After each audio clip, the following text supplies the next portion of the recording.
Drew, I've been working on getting you on for a long time because I've followed your work and you've got an unbelievable message. So thank you so much for coming on. Thanks, Gary. Yeah, likewise. I only started social media 2 years ago. So all of a sudden you start interacting with all these people, and you were one of the early ones. And I've followed your stuff as well. And I know at times we've had some comings together. It's difficult when you're communicating online, but I love that. Isn't that the point? If everyone can be humble and leave the ego at the door, to be challenged all the time. I love getting challenged. I try and surround myself by people who try and challenge me. So yeah, social media can be a difficult place to be at times.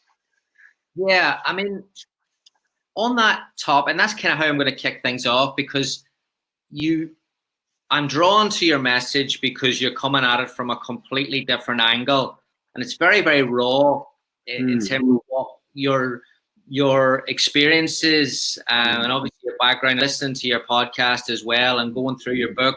I mean, let's just start, I suppose, with, as coaches, we see this, maybe we don't see the player in enough depth. Let's just talk from your viewpoint about the fear and the anxiety and all these things that players are going through right now. Let's kick it off by kind of throwing that on the table, and let's openly discuss what you feel that players are really struggling with at the top end of the game. Well, I think at all levels, Gary. I think it's such a broad spectrum, and I want to get onto the Michael Jordan thing at some point, because I know you did a brilliant post around that. I've followed that series inside out. I saw a piece with a really good friend of mine, Craig Bellamy, this morning that came out on Sky, and I'm trying to get him on my podcast. And we grew up at Norwich City together, and we're still friends. And we were a strike partner from the age of 8 to 20. So, and I think I know in my heart why at 18 he went for £6 million, and I stalled and started going this way and then did this for the next 15 years, because fear dominates, doesn't it? I coach now in the business world as well, and I always say that every decision anybody makes is either fear or trust. Every decision. And if you start to really dig into that, whether it's with your kids or your wife or fear and football, there is no industry like it. I find working in business quite easy, and I say that humbly, compared to dealing with the issues when you're dealing with players. I think there's a couple of things. I think the insecurity of the game, longevity in the game for a coach, longevity in the game for a player, whether a young player trying to establish yourself as a senior player. I think fear dominates. And so once you know that, then different people have different fear. I found, looking at myself now, I'm a highly competitive individual. And when I've talked a lot about working hard, and people think it's a flippant thing. Oh, everybody works hard. It used to drive me crazy. I remember losing 3-0 at home to Bournemouth one week, and we were in the change room on a Tuesday night, and the big debate was happening, and the coaches were going a bit crazy at the fact that we capitulated second half and this kind of stuff. And I remember sitting there, and I was pretty punch drunk by then. I was about 29, 30, so I'd been a pro for 13, 14 years, and like that old boxer who'd taken a few hits, I didn't play particularly great, but like I say, I was running on empty by that point emotionally. But one thing I did know is that our work rate had been nowhere near it that night, and had been nowhere near it for weeks in training.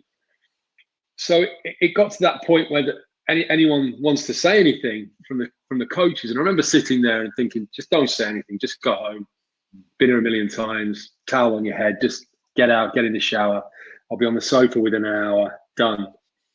And it was then the manager said, the thing that hurts me all is I look around here and there's a lot of cowards. And that was the bit that went through me like a knife. And I said, hang on a minute here. I said, you need to look at yourself. And I said, and all your staff need to look at themselves. I said, because yesterday in training, these 3 players here, and I named them, they were young guys, 2 had been on loan from Premier League clubs. I said, these 2 had their boots undone. I said, might be a fashion, might not be. I said, this guy was nowhere near the level. And they were in my team, and we got absolutely hammered in every small-sided game. I said, and that hurt me. And typically afterwards, everyone's laughing, Drew's angry, and I walk off and kick the water bottles and walk in. Oh, Drew's got issues. I said, and here it is as evidence tonight.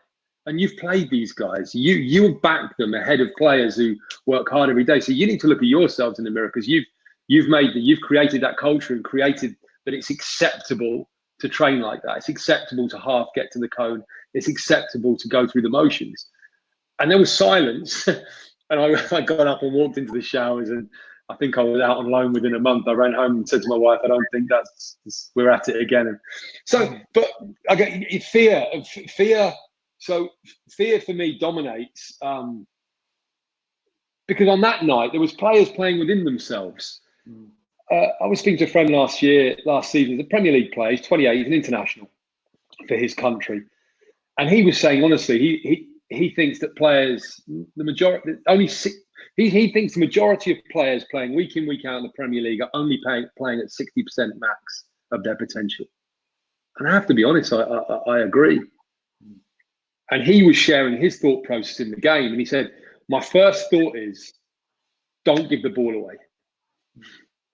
Don't make a mistake. Don't give the ball away. His manager's one of the more animated ones, if you like. And being a wide player, he can be right close to the touchline. And there's certain things that get his goat, if you like. And I think giving the ball away. And so everything's in, don't give the ball away. Don't make a mistake. Stay in the game. Stay in the game. And all of a sudden, 40 minutes has gone by and you're staying in the game. You know, you didn't come into the game to stay in the game. You came into the game to play the game. Yeah. And we were working, and he said, look, can you do some stuff with me? I said, you don't need me, man. You're 28. Like, you're earning a lot of money. You don't need. He said, I do. Like, there's this part in me. I want to go to that next level. So I remember the first couple of conversations we were having, I was like, look, you have to have the courage today. You have to have the courage to, you know what it takes. You're 28. If I said to you, there was no managers, no crowd, nothing, and the ball comes to you, what are you doing? He said, well, I'm receiving it and I'm going at people. I said, that's what you got to do. And you have to expect the shout when you give the ball away. I said, no, I'm not patronizing. You're not 17, you're 28. But we started to do this stuff, and we'd have that little call just before he went into the changing room. And, are you ready? Yeah, we just had a team meeting. It was all about, he wants the wide guys tucking in and keep possession. And I said, cool. And what did you do at 14? He said, I just gambled. I said, get back to the gambler. So, you know, we're just having these kind of chats. Fear.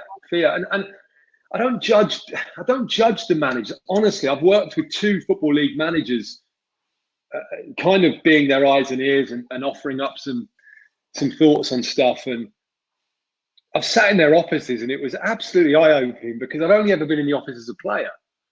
So actually now I'm on the other side of the fence, and I'm sitting in there, and everything that I went through, and I know all my teammates did because they would share it back in the changing room, I was seeing repeat itself 20 years on.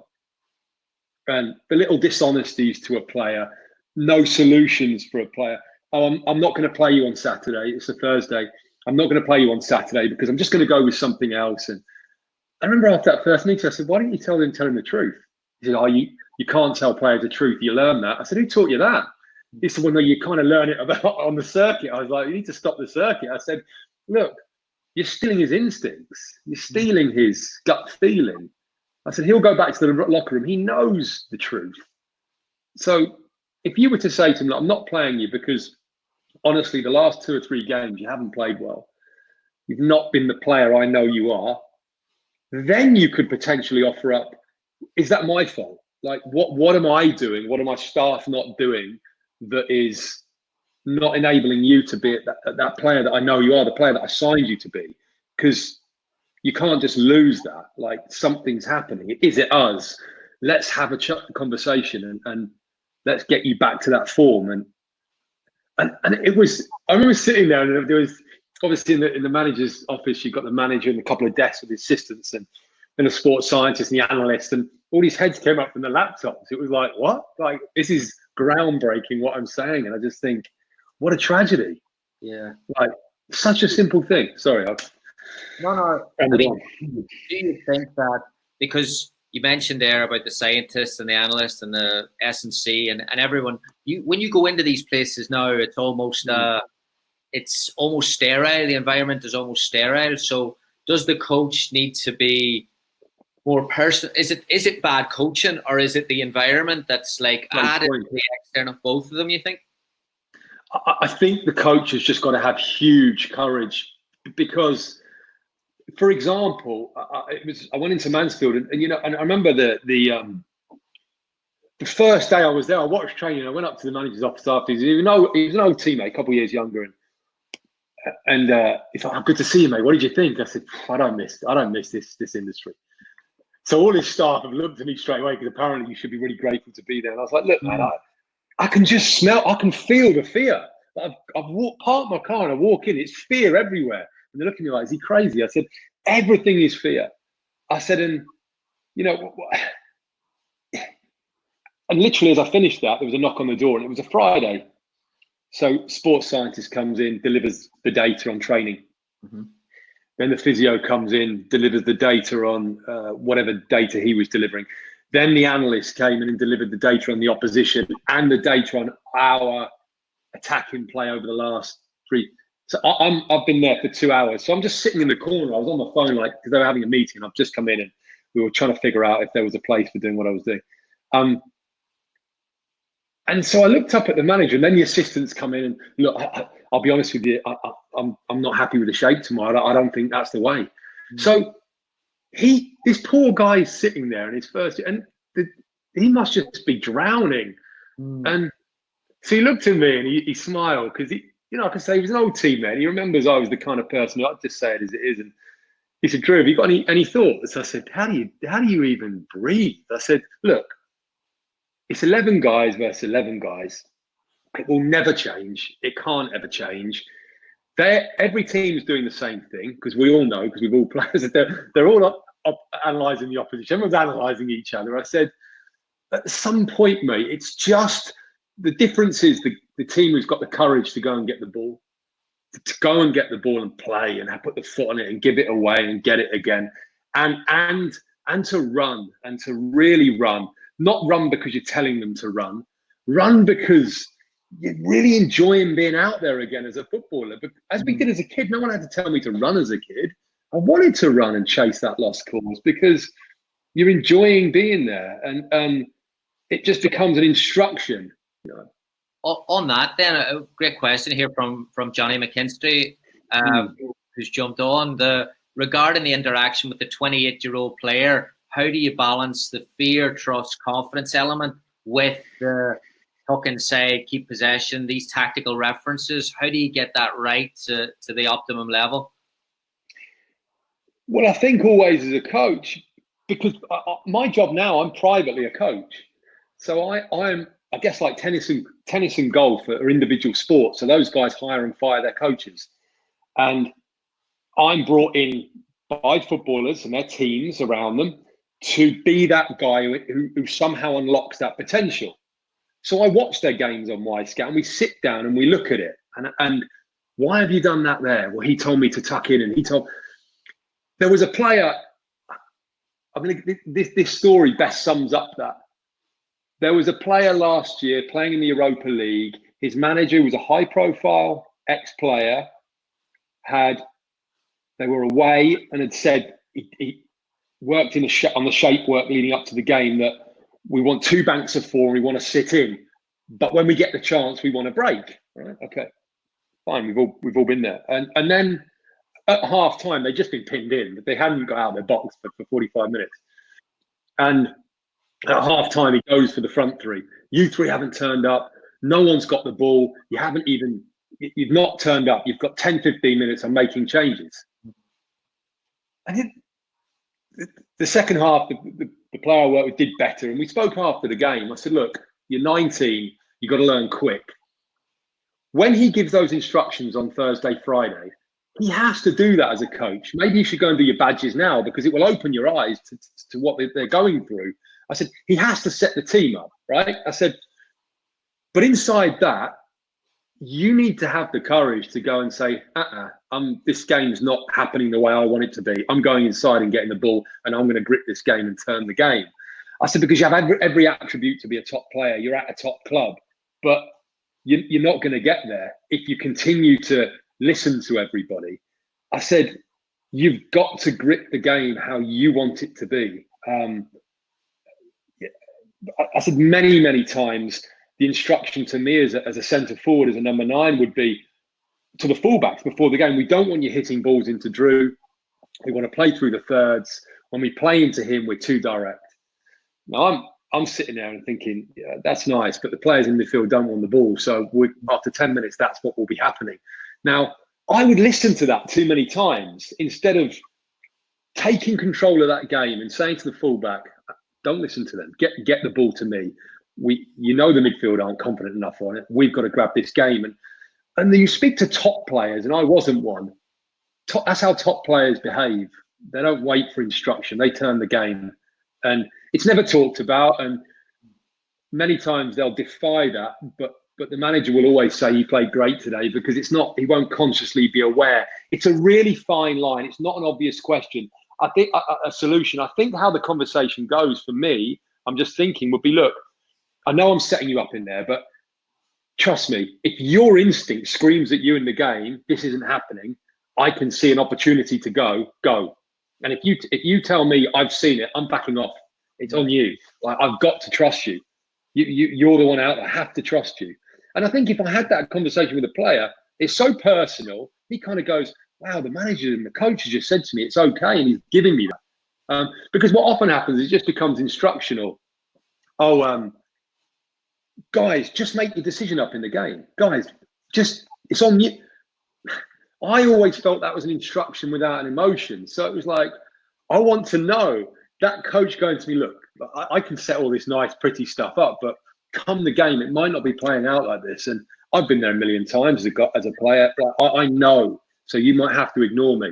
And so at the youth level then, at 16, 17, 18, should there be more push towards ego and arrogance in the game and almost moving away from everything's collective in the coaching education? Should we be challenging a little bit more?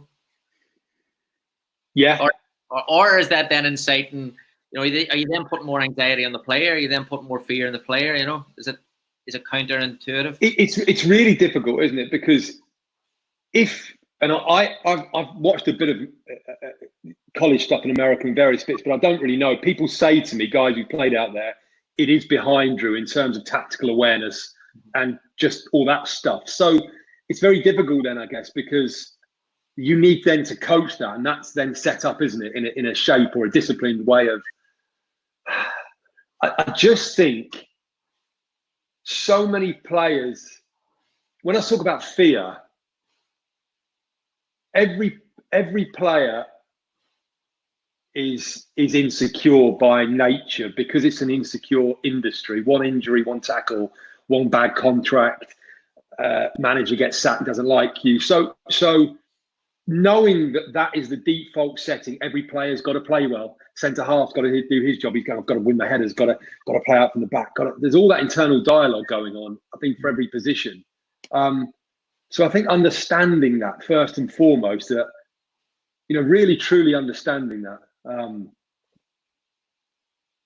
When you look at Murray has said that ownership and leadership are now being practiced in academies. So, I mean, you've been around these academies. Is the situation? Is it again following a textbook? Is it because you talk a lot about feeling the game in your work and about being and how you've got to be? Do you think almost as coaches we're weighted too much on the tactical side? And if so, potentially, Gary. Potentially, it's such it's really hard to communicate it effectively in this chat because everything has its place. Everything. I just think it's like, again, a young player who was at a top 4 club. He just hit a wall about 19, 20, and he wasn't working hard enough. But then the same guy had a watt bike in his bedroom at home that he bought. And if he hadn't hit his levels during the day, go and knock out 15K at 9 o'clock at night. You know what? So, and then people were saying he was lazy. And I'm thinking, well, that's not lazy. And then he'd be doing abs and press ups. And I once said to him, I said, you don't work hard enough, but you've got an incredible attitude and desire to win. So has anyone showed you what hard work is? He said, when I was about 17, in the warm-up, we were doing like turns and then run to a cone. And the coach pulled me and said, that's not hard work. Run off to that goalpost, touch it, run back in. And I said, okay, so you did that. And must have been blowing quite hard. He said, yeah. He said, and what then? He said, well, I joined back in the session. I said, okay. This is a top 4 club and a highly decorated coach who said that. And I'm not knocking him, but I'm so sensitive, and I always was sensitive, that I'd pick up on all these nuances when I was a player. And I'd hear the players saying, I need this or I need that. I think, so I sat with him and said, look, we went through hard work, actually what hard work is, what it looks like, spending some time, make that run there. Really? That there? Or make 50 of those in the game. Really? Yeah. And then you can see him start to go, okay, I can, because it's really hard. He's hearing one message of hard work, and then he's going on Instagram and seeing Messi just running stats are down here, and he drops his shoulder and curls it, and Mo Salah and his running stats aren't crazy, and Firmino. So it's a really difficult one. I think just the thing for me is, and I've done a bit of coach education workshops, and it's getting in touch with your own feelings. Then you can relate to their feelings going into a game. Empathy, I guess it's called, isn't it? Well, but you tactically or technically. I mean, as much as fear is in the mind of the player today, like you put the Unai Emery quote up, or the article the other day, which is, listen, I was under immense pressure. And even Gary Neville talks about his Valencia experience. I talked to a coach the other day, and he was saying how much he enjoyed both of those experiences, because everyone talks about the great stuff, and he said, like, there's a lot of coaches out there that are drowning in this world. There's a lot of coaches that are living in fear of their boss, who doesn't understand the game, wants them to win, wants them to keep people happy, even over here. So as a coach, how do you then, I suppose, be true to yourself, but then also you've got mortgages to pay and drown as well? Point. Yeah. Great point. It's a brilliant point, Gary. Courage. You know, what have we got if we haven't got courage? You know, when Neymar picks the ball up, and forget now, but when he was doing it at 19, 18, when he didn't have a name and he was going to flick it over someone's head, courage. Every other player just keeps the ball, and courage to get laughed at, courage to get ridiculed, courage to get shouted at, judged. And I think from a managerial point of view, and I've seen it firsthand, I've sat with two managers, when the call from that owner's come in, and he's made it clear to them in a funny kind of way that he doesn't really rate a certain player, and he prefers a certain player in that position. My wife enjoys watching him, and I enjoy the way he plays. Manager comes off the phone and says, I've got to play him, haven't I? I said, why? He said, well, if we lose. I said, if we win. I said, look, if you start, where was this owner? Where has he been in your life for 38 years? He's been in your life for 7 months. So whatever you were doing from 16 as a player to now as a coach, you've done off your own back. It's just another opinion. But you'll then take that opinion and go, yeah, but Drew, this guy's got the power to fire me. I said, yeah, but you've got to stare at that in the face and go, I trust the player I've got, and I trust my instinct on that player, and I'm going to go with that. And then I'll diplomatically, but I'll be honest with you, both of the guys I work with didn't. They followed at some point the owner's pressures, and they both lost their jobs. Both lost their jobs. I mean, I found it's similar. It's hard to make that. Like, I worked as a number 2, and I would have pushed to play a certain way, or pushed to give someone a chance. And I understand in saying that there, I'm not the one standing on that touchline getting with a different level of perspective of pressure. Let's go to, along these lines, let's talk about Jordan then, because we're all witnessing a documentary, which last night was. It was about being. Someone said his greatest strength was not his skill. His greatest strength was not the ability that he could jump. His greatest strength was that he was mentally present in everything he done. And what I'm going to ask you is that he basically ran out of juice twice. Like, he ran out of juice to go to baseball, and then he ran out. The man was at the peak in 98, 99, and he's knocked it on the head again. So, is there, when we're trying to get our players to that maximum, does it potentially put them in a place where, hey, you can't sustain this level? Or is there a way to do it that can, again, balance? Does balance exist in this world of elite competition? So first of all, I'm going to say, and I'm very comfortable to say it, and I know that any coach who ever worked with me and any teammate would validate this.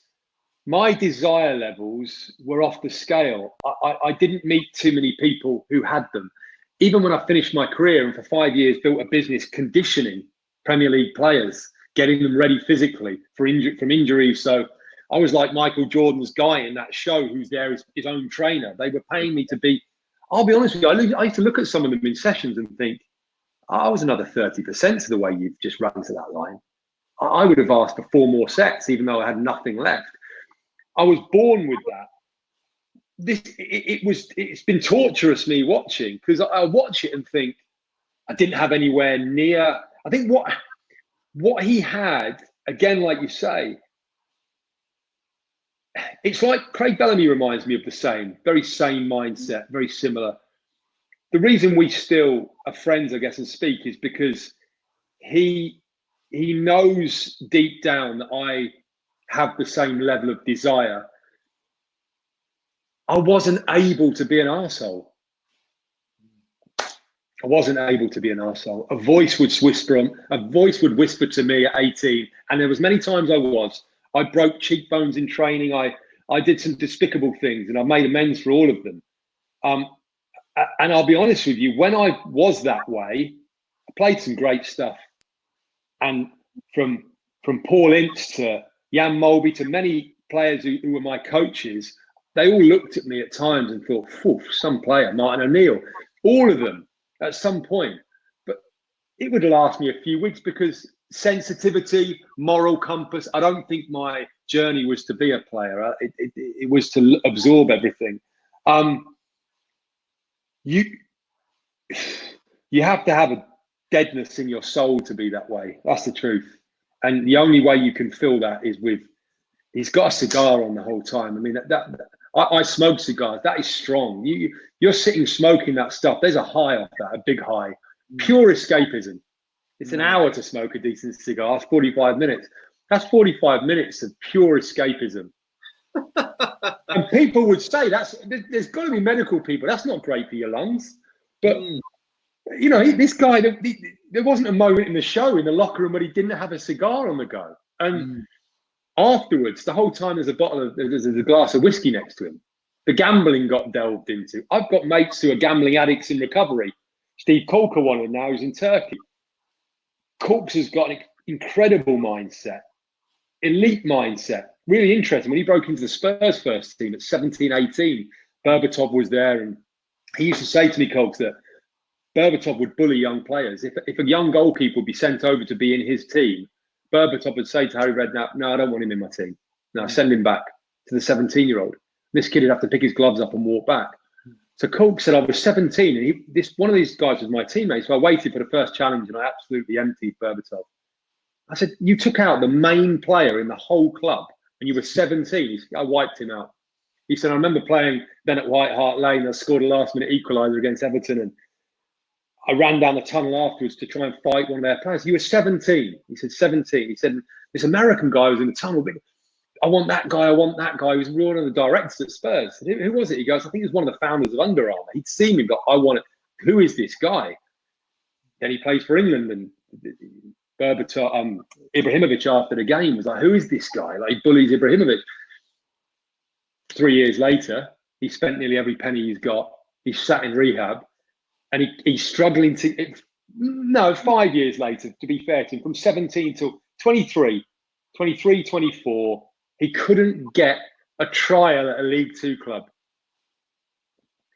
And I never forget sitting with him. And he often reminds you of this now because he's really back in his mojo now. I think he's going to move to one of the big Turkish teams this summer. He's had a great year out there. He's sober. And he goes, I'll never forget, we sat there. I was at QPR. You and I were talking, and I had a pre-season game the next night. And I hadn't started pre-season great. They'd paid £10 million for me. And the manager really wanted a high line, defensively a high line. And I'm holding this high line and we're shipping goals the last 3 games, and there's inquests and there's meetings, and we've got another game tomorrow night against a team who's not fit enough to lace our boots, but we'll probably ship another 2 goals. I said, what's all this body language? He said, I said, you know how to play centre half, right? You know how to play centre half. You've played for Southampton, Liverpool, Tottenham, England. I said, you know when to squeeze and when to drop, right? And you're a commanding figure, 6'5". You can organise the back line. I said, I'm going to come to the game tomorrow night. I said, look, you've got to buy yourself some self-respect back because you're drowning. You've got no self-respect. You're a kitten, and you weren't a kitten 5 years ago. I said, if the manager's screaming on to hold the high line, point over at him, tell him to sit down. And he looked at me, he goes, I would have done it when I was 17. I said, I know you didn't. How did that work out for you? He said, yeah, pretty well. I was on 400 quid a week and I was on 20 grand a week within a year. I said, yeah, pretty well, right? So he's like, yeah. I said, but it was let go because at that level, it's all about winning. And then you just carry on. No one cared if you were burning your life down off the pitch to escape what it took to have that lion inside you. And he did it that night. He did it. They were 1-0 down. They won 5-1. And there was a big inquest the next day. That's the level. That's the standard. We hit it tonight. I know you're capable of it. He was the only difference. His energy, his desire, his organisation, his refusal to go under. But that's a heavy price to carry, because the loneliness that you carry with that is profound. I relate to it. And you need to escape that loneliness. It's tough. Because nothing's ever enough. I'm looking at Michael Jordan. He has every characteristic of every addict I've ever met. Every one. Selfish, self-seeking, narcissistic, ruthless, absolute liar. Like there's moments he lied to. Did he lied about the guy's points or something? I mean, yeah. He would just go tick, tick, tick in AA, GA, NA. I mean, just a raving addict. But people all say, yeah, but that's the price it takes. Yeah. I'll be honest with you. I'm trying now to work with guys with a similar mentality and make them not turn to drink, booze, womanizing behind their wives' back, destroying people's confidence with belittling people, because all of them have done it, and I did it. I could belittle, but I had a horrible tongue on me, and I could belittle people, and it wasn't right. But this moral compass would always drag me back to this bloody line, and then I'd be all nice and I'd lose the edge again. I didn't understand it, and I confused, So how do you, this is fascinating, how do you take someone who has it in their DNA somewhere? Like you've said to Stephen Corker that you've called him a kitten. So you've challenged them to challenge the coach. You've brought it out of him. But then how do you then bring it back when it's off the pitch to get like, all right, then, I mean, is it something that you have to be, it's a player for player? Can a head coach do this? I'll be honest with you. No, I don't think anybody can. Again, I'm working with another young one, and he's got it in him, but it's really hard because his dad rings me up. He's like, okay, what? Fill me in. What's the progress? But he's not there, and he's not. He's like, so and so's playing far better than him. How do we get so and so's mentality? I said, you know about so and so? So I said, well, he's paid about £40,000 worth of fines this year to the club. He's regularly out in nightclubs.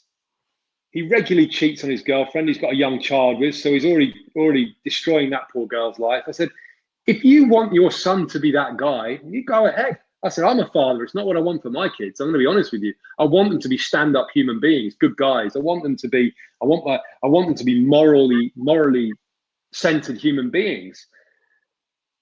So you're trying to get someone with that edge, which is in him, to not go and be that reprobate, because that's got a shelf life. That's got a shelf life. And what's success?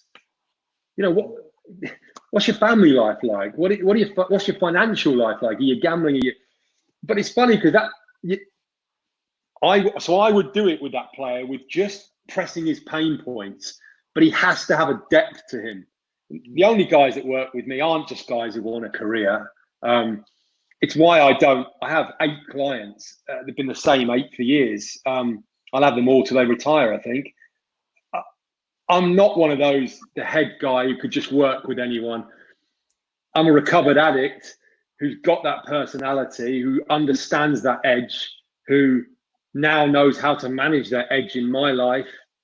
And I'm able to guide them on that. But they have to have that pressure point to press. So I know they want it so bad that I hold them to that, drag them to that line every time. And I'm brutally honest. So you're never going to get there. It's never going to happen. You know, you get that ball. If you're a wide player, get that ball and drive at that fullback. I don't care if the manager's telling you to go inside. You go where you want to go, and you grip that game and you dominate that game.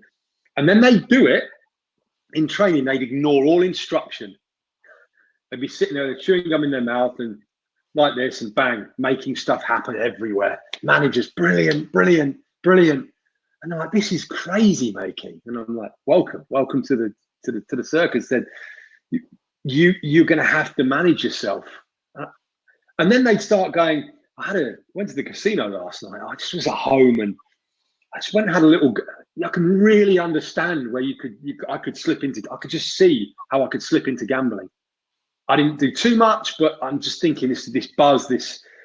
I thought of nothing for 2 hours in the dark. There was no thought of football, pressure, what I have to achieve, the expectation on my shoulders, the brothers and sisters who I'm paying their mortgages for. I don't have any of that. I can just lose myself. And there was the clip in the last dance when he goes to casino till 2 a.m. the night before the playoffs, and I smiled and go, brilliant, let him go. Right? If that enables him to perform the next night, because he doesn't want to be stuck in that bedroom with his demons.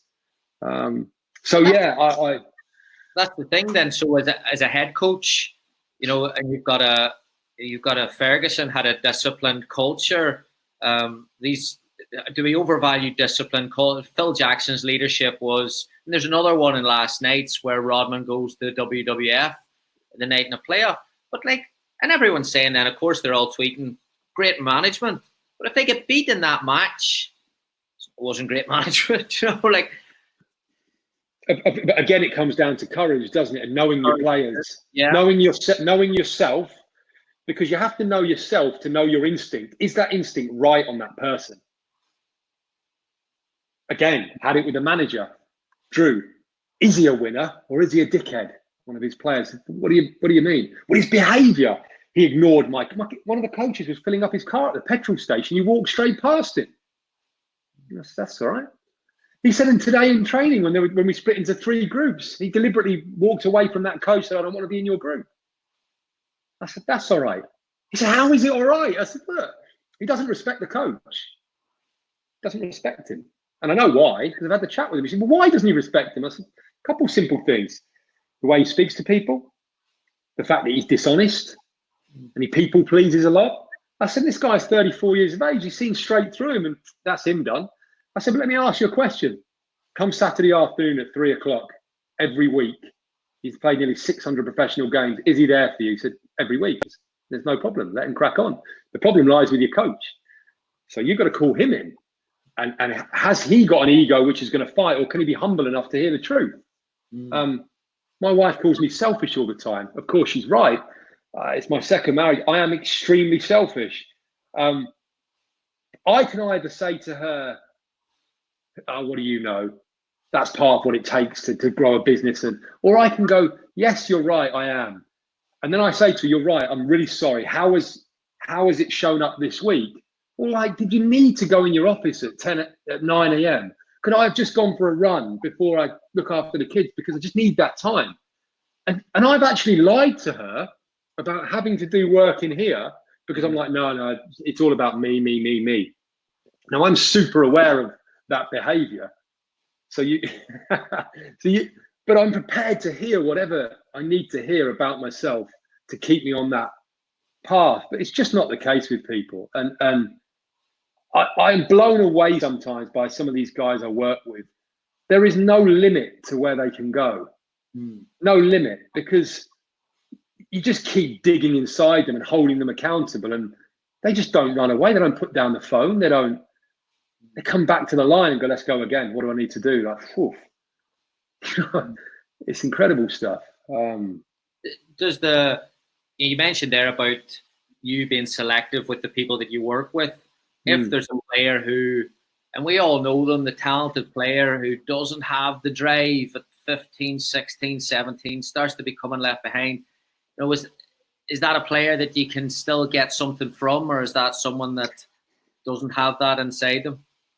Yeah, I say selective. It's not that I've been particularly selective. It's that the guys I've ended up working with who've come to me you all start to see they've got exactly the same thing about them. And the 3 business owners that I, guide and coach in their businesses, they're exactly the same. and it's difficult if that player's super talented. Like when I was coaching in an academy, when I first finished playing 9 years ago, and I thought, okay, I did my A license. Is this the route I'm going to go? My brother was director of an academy, so look, take the under-14s for the year. One of those players is now at college in Texas, and we did an interview. He did a journalism thing. We did an interview last week, and that was 7 years ago, and it was lovely. I said, I say this from a place not from an ego, but that year I had with you, I said, what was it like? Because obviously I've been stuck in the shadows with individuals, but I'm fascinated. Please just deliver it. It was just so different. Everything we'd been taught. I was 14, but obviously I've been in the academy since 8, and I came with you. And it was just a completely different year. He said, but then we won every game. We beat Liverpool 4-0, Tottenham 2-0. He said, it was about brutal hard work, and you'd regularly give demonstrations. And he said, I remember the boys going, you seen the way he still runs and gets to that cone? And I'm like, of course, because you're in the most competitive industry in the world. You've got to get to the point where your lungs are burning. And I'd regularly be talking about that. Are your lungs burning yet? Because you get to a point where you push yourself and you can taste blood on your lungs. Scientists will say you can't get oxygen in quick enough. All players know it. I want that feeling. Get to that place. And so and then it was just go and play. And so there was one player who my brother had said, look, there's one player in your squad we're earmarking for something. He's lean, he's graceful, he can dribble and move. Awesome, great. But he was a bit of a spoiled kid. So I just sat down with him and said, look, do you want to be a footballer, or do you want to be? He said, no, I really want to be a footballer. I said, of course, because at the moment you have no chance, and you're nowhere near the level. I don't know what they told you last year of physical output. I said, but if you get that, and I'm going to help you get that, I'm going to give you all I've got to get that. And if you get that, you can be what you want to be. And he got it for about 2 months, and I was just working with him. It's fantastic, brilliant stuff, and and I'd show him what hard work was, and we'd do it. But then the traits would come out. Then he'd start doing really well, and he got substituted off in a game. And the young trialist desperate to get on, and he ran on, and he put his hand out, and he slapped his hand away. And I smiled because I've done it myself, so I didn't judge him. But I waited for him, and we had the appraisal evening with the parents. And I said to my brother, who's head of the academy, I said, he said, what's your thing on all the players? Have you done the reports? I said, yeah, we're going to get rid of Stuart and knock him down an age group, but he won't make it. Get rid of him at the end of the year. And my brother said, we're earmarking him for us. No chance. No chance. Because I'd given him 6 months of all this emotional stuff, and I'd not just given him a week. The old traits were still coming out. And that's when you realise, unfortunately, he's going home into a belief system and he's viewing a model of leadership which is just terrible. So it's not boding well for him. There's only so much I can do. They knocked him. Apparently, you can't just release somebody. You put him down in an age group till the end of the season. So he dropped down an age group, and the reports were he was brilliant till the end of the season. The next year he was quite good, and then just slowly petered out. The family structure is obviously a big one then. So everything. Mention that belief that the wrong leadership system, putting stuff in their heads. I mean, that's got to be, well, that's the majority today, isn't it? That's US culture, British culture, is that parents are maybe not as, I suppose, tough as what they were when we were growing up. I think it's two ways. I was on a thing on Talk Sport yesterday, and Danny Mills, the ex-England international, was on there. And Danny was saying that his son is now 17. He goes into he's a first-year scholar when they start again. So obviously Danny's had an incredible career, and he was 2 years above me at Norwich. So I remember Millsy, not the best, but got every grain out of himself.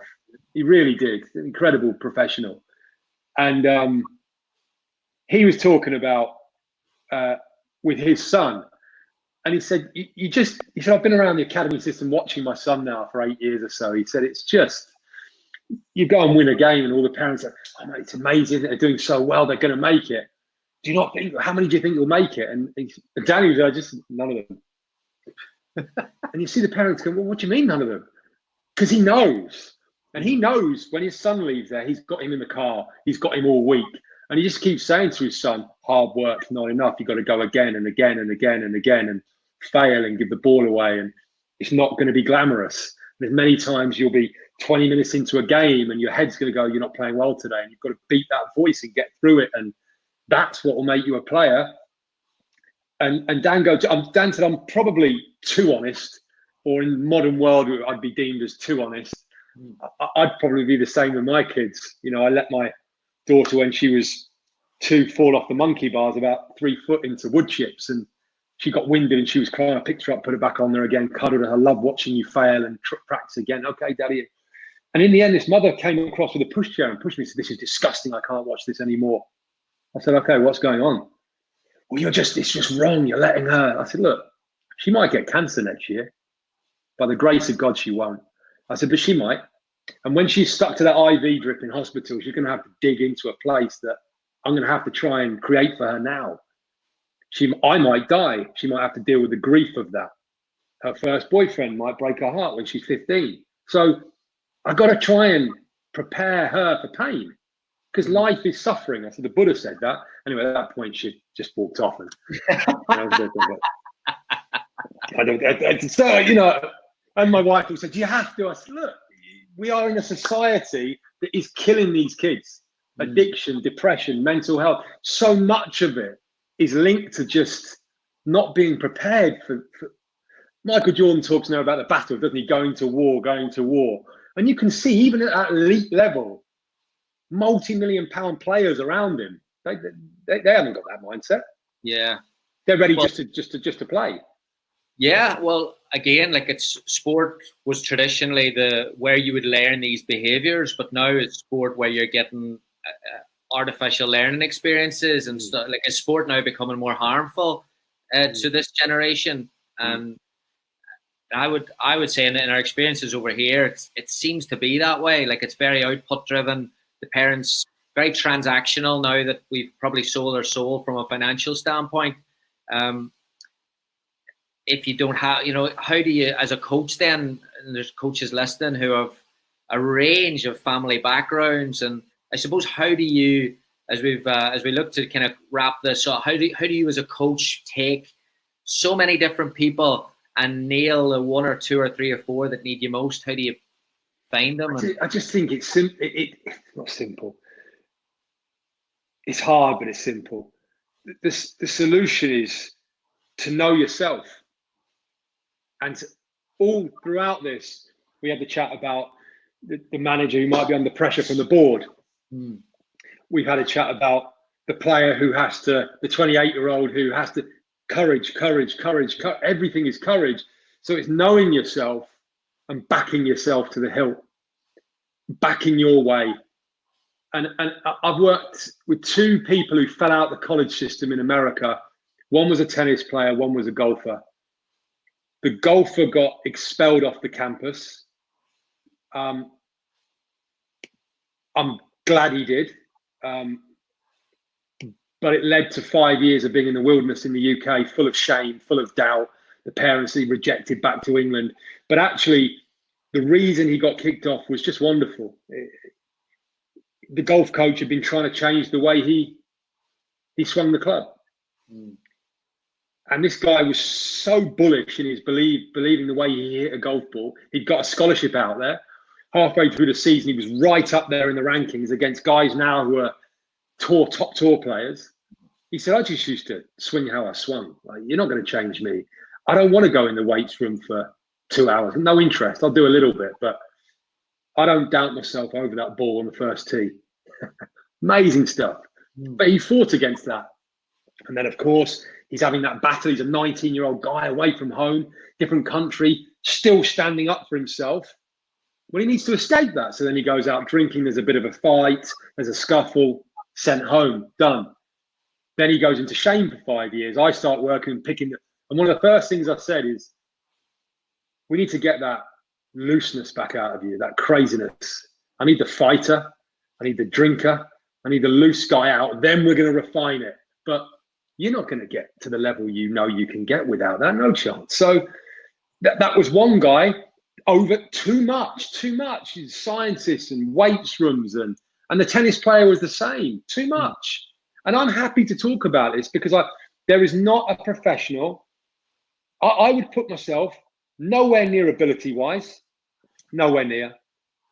Attitude, easily alongside Ronaldo, easily.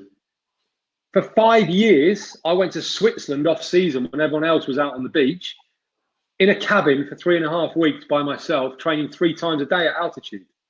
The hell was I doing?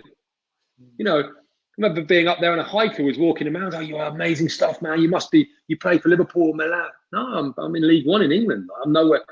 And I honestly thought if I outwork every single person I know, and my best mate was at Arsenal at the time, so I knew what the top players were doing. Give me a training plan. He'd given me it. And I'd think, well, I'm going to do 50% more than that. So if I did 50% more than that, you can't touch me. I'd come back from Switzerland. My resting heart rate would be about 35 beats a minute. I could knock out 200 meters with 0 recovery. Easy. Come back to pre-season, obliterate everybody in the running. 6'3", 160, 170 pounds, had everything. Score goals, of course. Come the season, gone. And it was one of your countrymen, Barry Hunter, who's now chief scout at Liverpool. Liverpool, yeah. Barry. So Baz signed me in his first managerial job, and he used to look at me puzzled because I played against Barry, and even like, big man, why are you at this level? Like, what are you doing here? Oh, well, I'm going to get back. I was 24 and still that age, and he'd be confused, and the minute anybody cut a corner in training, and I'd call them out on it. Regularly have fights on the training ground for people cutting standards and not having the same standard. But I wasn't able to continue that. Michael Jordan just went, I'm going to run with that for 17 years. I don't give a shit. I did. I had this. I would allow people to infiltrate me and make me feel like I'm a bad person, like I'm a terrible human being, like I've got serious issues. And I didn't. I was just a winner who didn't know how to manage it. So I know you asked that question. I want to summarize on it. What I've seen, what I hear about the college system is no different to the academy system. It's no different to what's happening now in the UK football-wise. It's just overloaded. Too much stuff. And people might see Ronaldo's training. They don't see him drinking his wine and all the other stuff that he does, because it's no good for his Nike brand or any of that. They're not going to publicize any of that stuff. So I just think less is more. Less is more, because ultimately I had 5% body fat, resting heart rate at 35, was 170 pounds, right foot, left foot, didn't lose a header. Great. What's the point? Because when I crossed the white line, I couldn't be relaxed and go, let's play. I'm scared. I want to do well. I don't know if I'm good enough, but I'm going to run my heart out. I'm going to fail. I'm going to try. Rather, I'm going out all pumped and tense and overthinking and everything I've eaten and slept and training regimes. I'm ready to play. I just can't play with that. Yeah. Well, last one for you, and then we'll let you go. With this here, obviously, like the wildness you mentioned there about you got to get that wild side back. And it's a nice way to put it, because we'll laugh here. You're going to get every psychologist and sports science can say, all right, well, show me the empirical evidence, and that's something that Steve from a rugby background has come in. I mean, how do you deal with those arguments? All I can say, I've got Winston Churchill on my wall here. I'm a massive fan of Winston Churchill. I've read everything, watched everything. Here was a guy who had to make decisions the likes of you, me, and the rest of the world cannot fathom. He had to bomb the Allied French fleet in the ocean and kill 30,000 Allied Frenchmen on an instinct. That if Hitler took those ships, he would have a fleet that would win the war. We couldn't compete. And everyone was, what's the evidence? Why would there be 5 in the morning, he makes the call. All I know, and I'm not saying I'm right. No one's right or wrong. There's no judge and jury. All I know is that I live in the trenches day in, day out. 17 years as a player, 10 years as a coach. It's a lot of time around top players. And I just...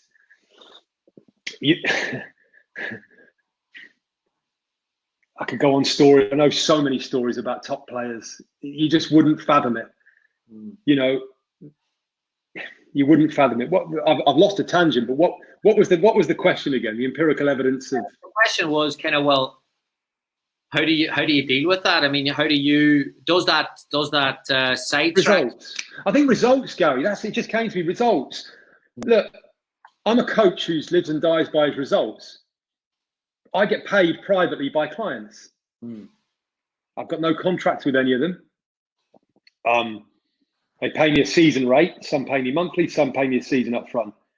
If they didn't feel, no one telling them, feel on a gut level, yeah, I'm this is it. I'm getting there. I'm more expressive. I've got more courage. This is the player that I know I am. They're leaving training. The demons are quiet. They're leaving the stadium. The demons are quiet. That's good enough for me. And any of them at any point could say, I don't want to work with you anymore, Drew. Now, if all 8 of them did that at the same time, and then all 4 business owners, I'll go inside to my wife and said, we're done. Yeah. I've got to go to job centre, get back on the streets, do whatever it takes, hustle, because I don't have a job. So I have no job security right now in this world. No, obviously football is not playing. I'm very blessed. The lads have all been wonderfully gracious and said, look, Drew, we're not going to cut your money. It's if we get cut, I said, no, mate, if you get cut, just cut me. But it's I have no job security at all. So the only evidence I have is come the first of the month when these guys keep putting their money in. There must be something in that. Fantastic. It's a completely, like, everyone's stuck with us for the whole thing here. I think you've had us all just, because it's a message that you don't really hear, and it's conversations that you don't really hear a lot of. So I can't thank you enough, Drew, for coming on. Coaches that want, you've got your podcast and your book. Do you want to tell them where they can find you? Yeah, I'm on all the platforms. Books on Amazon, and then what? And podcasts is on Apple and everything else. It's gone a bit dormant for the last year because I was doing them all live, turning up with camera crews, and I gave it a little go, Gary. I liked it, but realistically, I'm going to have to get on the Zoom thing. So I've got a couple booked in for the next few weeks. Got some interesting ones I'm working on getting in, and I've actually got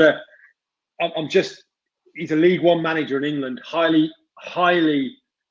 He's an incredible young manager, and he's doing incredible things, and I think he'll go a long way. And I think he's very, very emotionally intelligent, and I want to. Yeah, so there's some interesting stuff coming up hopefully in the next few weeks. If you could get Craig Bellamy on, that would be a fascinating chat. I'm trying to persuade Bellas to come on. He'll probably ridicule me for about 10 minutes before he says, "What the hell am I doing that for you?" And "What do I owe you, mate? And you've done nothing for me," and all that. And then hopefully I can press record at some point. Then. Brilliant. Top class, Drew. You're top class. Thank you so much. Really appreciate it. Thanks, Gary. Touch. You too. Lovely stuff. Mate. Thanks, mate. Thanks, everyone. Thanks, Cheers.